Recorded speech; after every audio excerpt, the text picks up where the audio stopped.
Hey folks, Don Garbutt here from New Frontiers Audio. This is number 2 in my tutorial series on Razor X. Razor X is an expansion kit for the Razor synthesizer by Native Instruments. You'll need to already own Native Instruments Reactor and Razor to be able to use Razor X. This tutorial is an introduction to the Animator pad. Amongst the preset folders, there's a large folder of presets for the Animator pad. Let's take a look at a couple of them.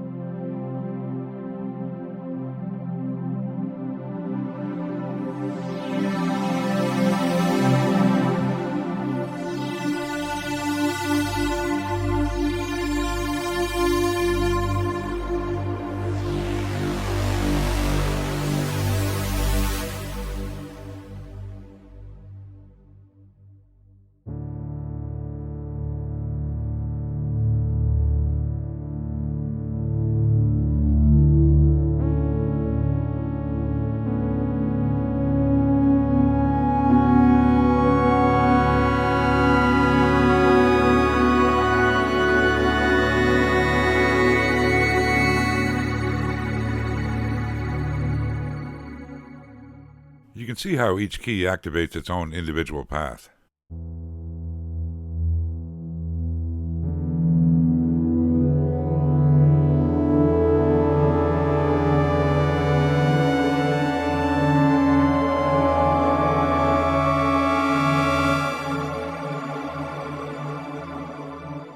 The Animator pad is a recordable XY controller. It can be assigned to any of the parameters in Razor and is also hardwired to connections with the sample and hold and the sequencers. There's an initialization patch called Pad Beginning, and this sets everything up in a fairly neutral way. In order to control parameters in Razor, you have to make assignments of the X movement and the Y movement. These assignments are made to categories outlined here.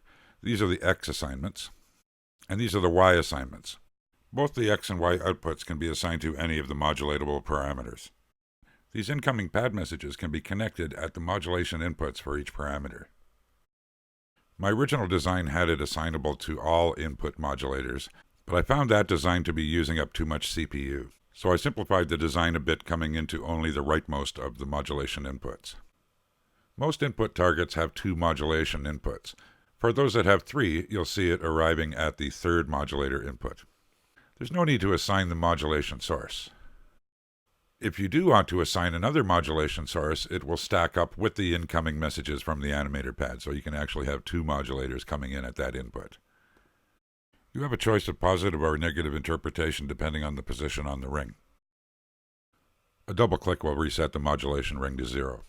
Let's start off by assigning the X-axis to the cutoff point of the low-pass filter. So we select filter 1, and you'll see that that parameter is labeled here, so let's give it some range. And go to the input assignment control. And here you see there are 3 inputs, so I've gone to the 3rd input, and I've set a positive range. Now movements on the X-axis will control the cutoff point. You also might want to deactivate velocity with a double click. This will disconnect velocity's interaction with the path value output.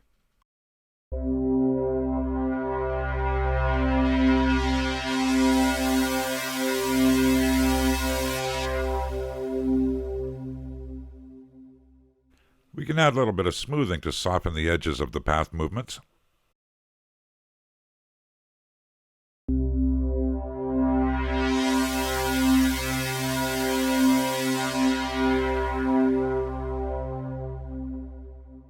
Right, so now let's assign the Y parameter to a target. How about the ratio value of the oscillator? So we flip down to the oscillator page, and you'll see there's oscillator 1 and oscillator 2. We'll give it some send amount, and then we'll go up to the 2nd modulator input and give it a positive value.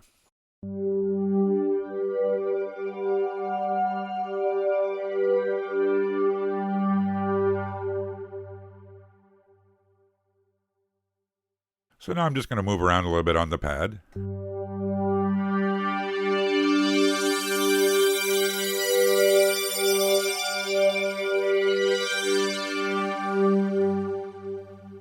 There's a record function to the Animator pad.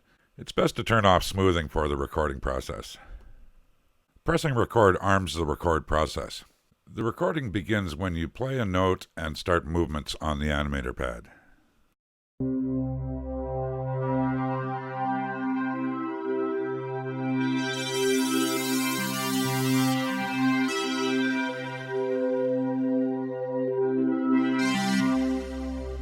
When you release your key, the recording is done, and it automatically snaps to playback.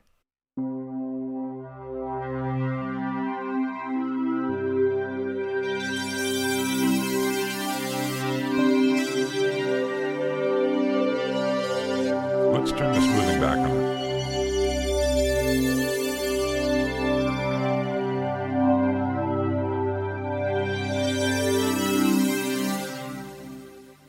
Notice how velocity controls the distance of the path.